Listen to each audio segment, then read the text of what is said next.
I may. How many projects are still on hold?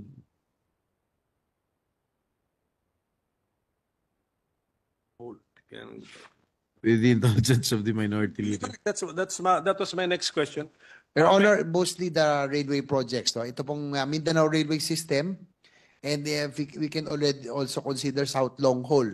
Although may funding siya ng konti noong 2024, kung hindi rin po mapopondo ito, it will be on hold also. Ito yung South Long Haul, ito po yung Bicol line, no? From Metro Manila going to So how many projects all in all, Mr. Sponsor? total na. Priority.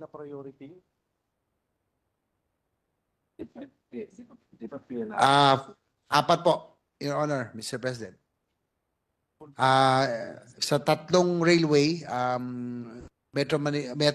Mindanao Railway, South Long Haul, ito po yung Bicol, and MRT4, ito po yung MRT going to Rizal, no? Ito po yung papuntan Rizal, Taytay Rizal, and isama na rin po yung New Dumaguete Airport project, no? Which received zero Are allocation. these foreign funded projects?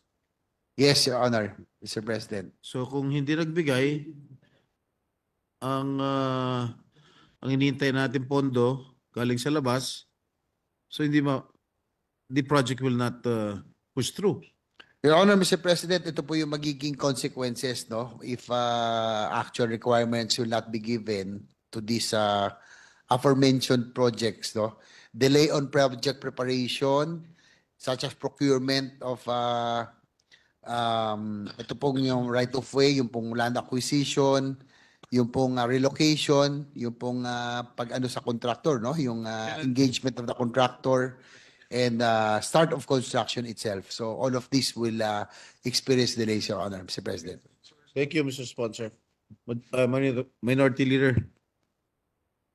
Thank you, Mr. President. Yun yung next question ko, mabuti. At saka thank you for being really, anong tawag mo doon, upfront with us, DOTR. At least apat.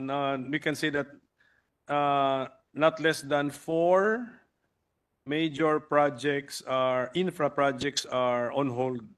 Okay. Sige. Yes, that's correct. Okay po. 3 railway and 1 airport, Your Honor. Isa light railway, yung MRT. MRT4, yung po metro, going to Rizal. Rizal line po ito. Rizal line. Which is unfortunate kasi to quote the President, I think President Marcos announced a railway renaissance. Tama ba, Secretary? Do you confirm that? Did he say that? Minapa-double check ko that. Did he say it? Yes, Your Honor. That's correct. There will be a railway renaissance. That's Sabi mo correct. ng boss nyo, sir, principal ninyo. Oh. And then 3 railway projects are on hold. So how do we reconcile words with reality?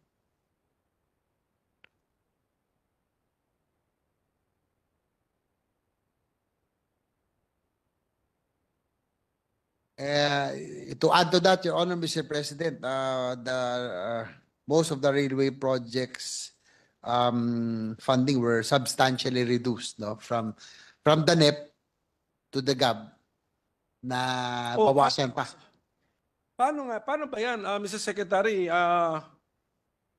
Paano yun? Nagiging executive na yung nagiging executive ang legislature kasi dapat basta the budget begins with the executive branch, and you know our cash in, cash out. You also contract the loans. Kayo mismo yan eh. And then you set the priority infrastructure, and yet Congress halves your budget. I mean, disables you. Wala.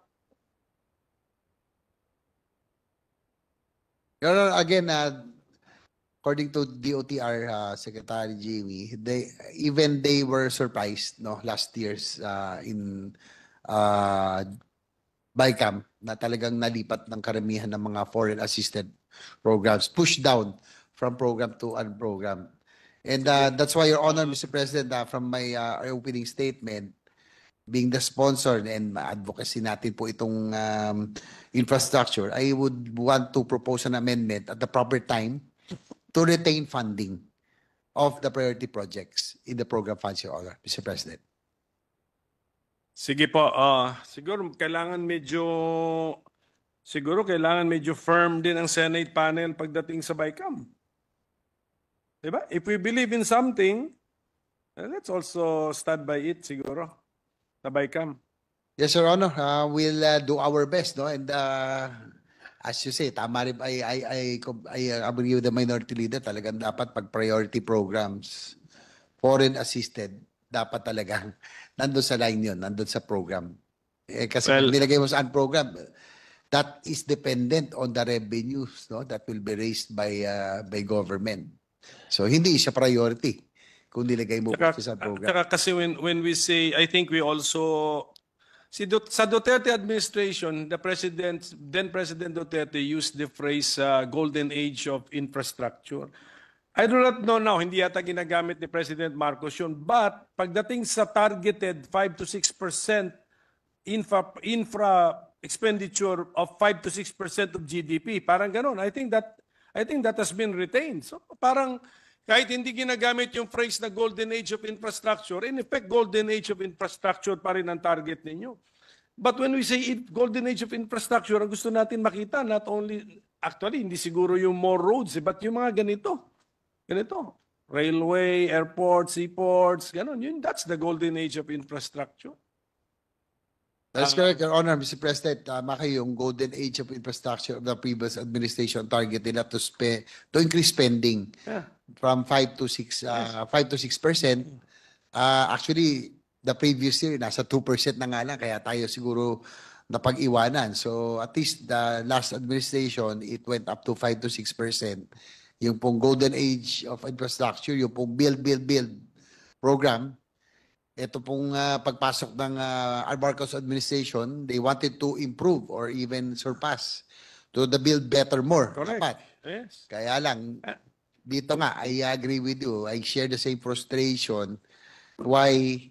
How come, question pa rin natin, priority projects are relegated to the program?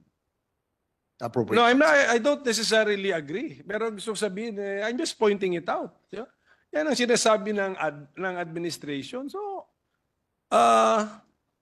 ewan ko, sino ba nag-pledge to help the administration? The department is pledged to help the administration. I do not know which group in the Senate is pledged to help the administration. Which group in the House is pledged to help the administration. Kami, taga-puna. Kami po, taga-puna. Taga-test ng ideas ninyo. But we really appreciate your honor, Mr. President. Sige, mabuti po, lagi niyo pinupuna para maitulak ko natin. We're hoping. Tingnan natin kung nagmamatch ang aksyon sa salita. Ano naman eh. Pero kung hindi, that's not our problem. I mean, we just point it out. Di ba?